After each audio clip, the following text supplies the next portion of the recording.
OffLecture. Learn beyond class. Hello and welcome to OffLecture. Learn beyond class. Welcome to topic 1, the foundations. Before writing any query, we need the bedrock, what a database is, how tables are built, the keys that connect them, and the relationships between them. We will also meet the families of SQL commands and how relational databases compare to NoSQL. Teachable pieces like keys get a concept slide, a worked example in SSMS, and now you try it section. Everything uses our HR database. HR database. So what is database? It is a structured container for related data that we can query reliably, replacing scattered files, spreadsheets, and notes with one organized store. Our database is made of tables, and each table holds one kind of thing. That's the whole idea we built on. So simply, an organized store of related data can be classified as a database. A structured container replaces scattered files, and it is made of tables. So these are the three main components of our database. Now, what is tables? Tables is collection of related entities. Each table stores one kind of thing, and our HR database has 5 tables in it. First is employees table, which contains the details of the people who work here. Second is departments table, which holds teams and their locations. Third is jobs, which defines the job roles and the minimum salary. Fourth is projects, that works on that holds works and its budgets. Then fifth is assignment, like who works on what projects, like which employees works on what projects. So 5 tables and 1 connected system. Anatomy of the table. Every table has the same anatomy. The columns that are running at the top, so you can see these are the columns of the table, and the fields, all the that are the columns running across the top are the fields. These are nothing but the fields, or you can say attributes, like employee ID, name, salary. Then we have rows, which are the records, one complete entry of each of the attributes. So you can say the rows are nothing but each entry, one complete entry of all attributes or fields. Where a row and column meet is a cell. So if you see, this is a cell because here column and row meets. Similarly, all these are nothing but the cells only. And one special column every table has, which is primary key. That is, it uniquely identifies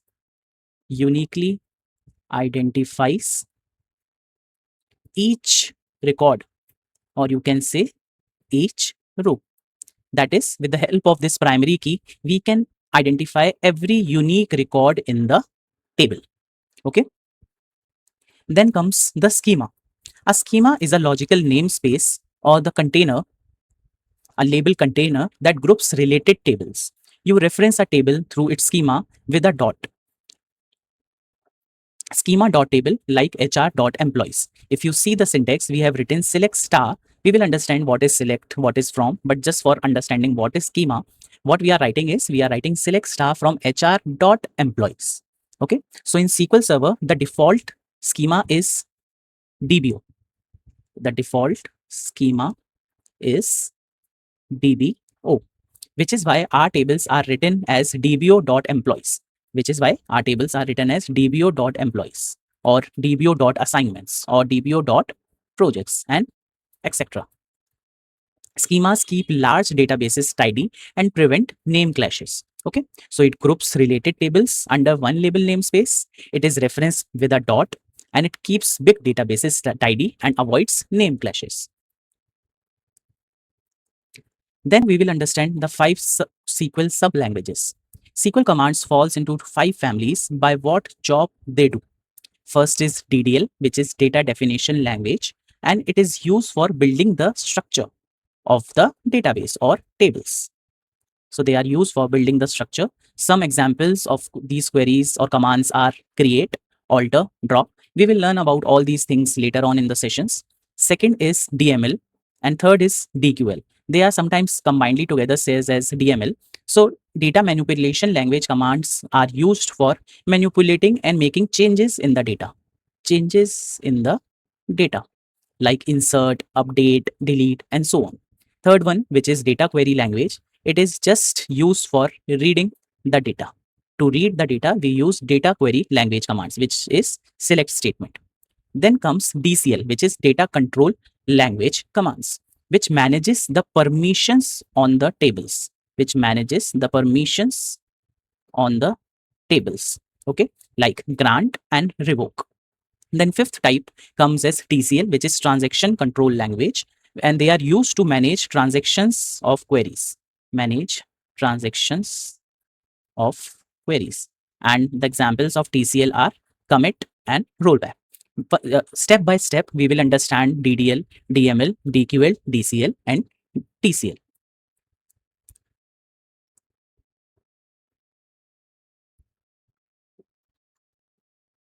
Then comes the difference between what is RDBMS versus NoSQL. Okay, RDBMS stands for Relational Database Management System, and NoSQL is No Structured Query Language. So there are two broad families of databases, and this course is about RDBMS. That is, we will be working on RDBMS or relational databases. So relational databases stores data in tables in the form of rows and columns, follows a fixed schema, link the table by their keys, and also use SQL. They are great when consistency and relationship matters. For example, MySQL, PostgreSQL, SQL Server, Oracle, and SQLite. But when we talk about NoSQL, that is non-relational databases, it stores documents, key value pairs, or wide columns. They use flexible schemas or no fixed schemas. They can be scaled out easily for huge varied data. Example includes MongoDB, Redis, and Cassandra. And this course is all about the relational side. That is, we will be working on relational databases management system, because in data science, you will mostly encounter the database stored in RDBMS form.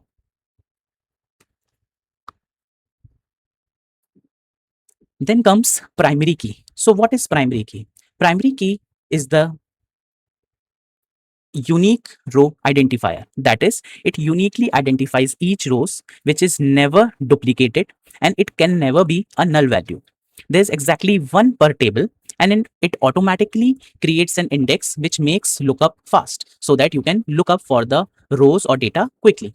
It can be composite. It can be more than one column together. Like a primary key can be a single column also, but it can be of multiple columns also. So in SQL, you declare it right in the create table. For example, if we talk about our department table, while creating this table, we have already initialized that department ID, which is of integer data type, is the primary key of my table. So it can never be null, and there will be no duplicate values in it.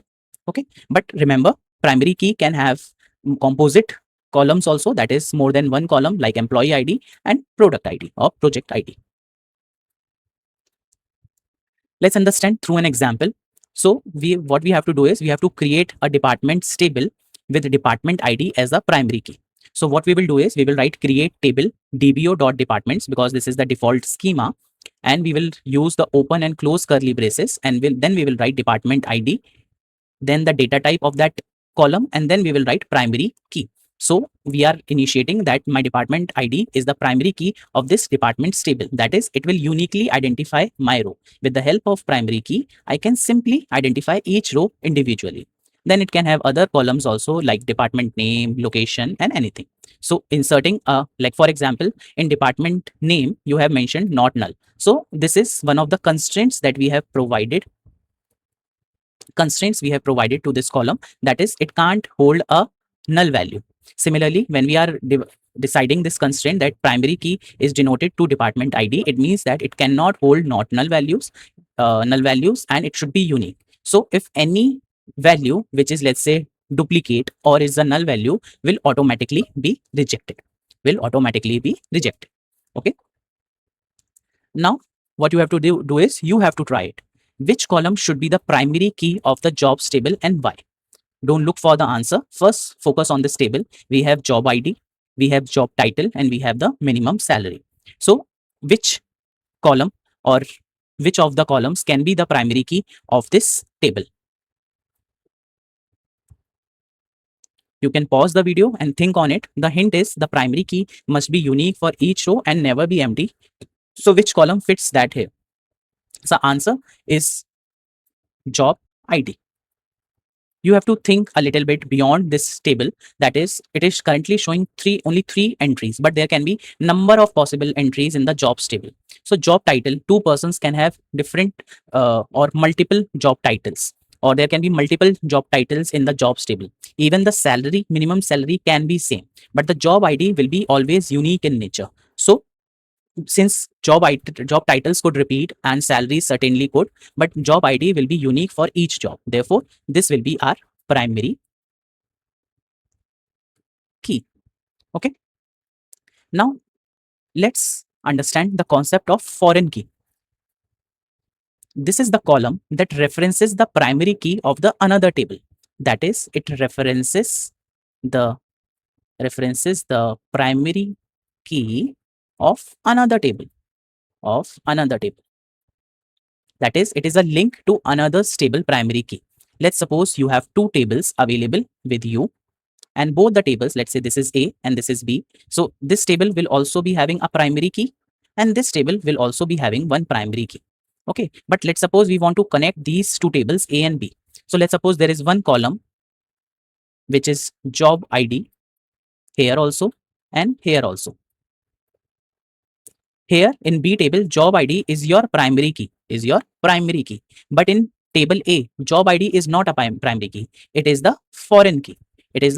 Because it is referencing to a primary key of another table. That is, this job ID is referencing the primary key of table B. So here foreign key is job ID.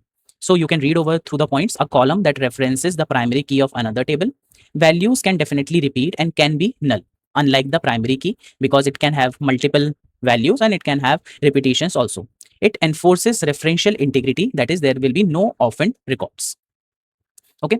For example, if you see the syntax, how we can define the foreign key. While creating the table, we will pass the table name. Then we will pass that this is employee ID is my primary key. Department ID is my integer data type. Then comma, we will write foreign key and then we write department ID. So what it is telling is that in this table employee, department ID is the foreign key, and it is referencing to the department table where department ID is the primary key.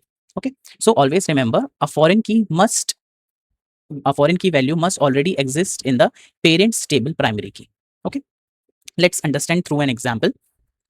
The question is, we have to link employees department ID to departments.department ID. So what we will do is we will write create table dbo.employees, and then we write all the columns that we want. We are making employee ID as primary key. Then we are passing the constraint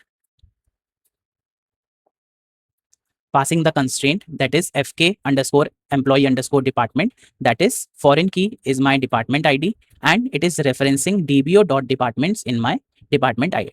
It is referencing department ID in dbo.departments table. That is, every department ID must exist in departments table. Okay. Now you can try it. What you have to do is you have to finish the foreign key. Which table and column should projects.department ID reference? Okay. Project has a department ID column and departments has a department ID as its primary key. Okay. So in the projects database, we need department ID to be as foreign key. So how we will do this? You can pause the video and think on it. The answer is yes, dbo.departments department ID. That is, it is referencing the departments table, and within that it is referencing the department ID. So it will become the foreign key in the projects table. Now let's understand on delete. What happens to the child rows? Okay, that is, referential integrity also decides what happened to the child rows when a parent is deleted. The default is no action. That is, there will be no action. It blocks the delete if children exist. On delete cascade, deletes the children with the parent, and on delete set null, it keeps the children's but blanks out their foreign key. You can choose the behavior right in the foreign key definition. That is, when you are defining the foreign key and when you are providing the reference, so on delete will tell you what will happen to the child rows when the parent ID is deleted. Okay. So referential integrity blocks the orphaned child records. Default is no action. That is, the delete is blocked if children exist. That is, if there is any foreign key exist for a primary key in different table, then it will block the delete option. That is, that column cannot be deleted. Through an example, you can understand. If the department is deleted, delete its employees too. That is, if department columns is deleted, sorry, department table is deleted, its reference or its child rows within the employees table should also be deleted. So for that purpose, we are using on delete cascade. So when department will be deleted, it in employees also the department ID column will delete. Okay. Set null instead would keep them department ID equals to null. If we write set null, then it will keep the children rows but blanks out their foreign key. You can choose the behavior right in the foreign key definition. Okay. Now you can try it. That is, which on delete action will keep the employees but clears their department ID. That is, you delete a department but you want to keep it employees kept just with no department. That is, department ID becomes empty. The hint is cascade deletes the children. The other option keeps them but blank the foreign key value. So the answer will be on delete set null. That is, what it will do is cascade would delete them. So that's not it, because it will delete the department ID. The answer is on delete set null. It will keep the rows but clears the foreign key. Okay, and there will be null value available there. Now comes relationships and cardinality. How rows in one table relates to another in another table. So it can be one-to-one relationship, it can be one-to-many relationship, or it can be many-to-many relationship. In one-to-one relationship, each row pairs exactly with one row, like an employee and their single login account. Every employee, every unique employee will have a unique login account. So this is one-to-one relationship. Then comes one-to-many. That is, one row is linked to many rows in different table. That is, in department table, there will be one department, but in employees table, there can be many departments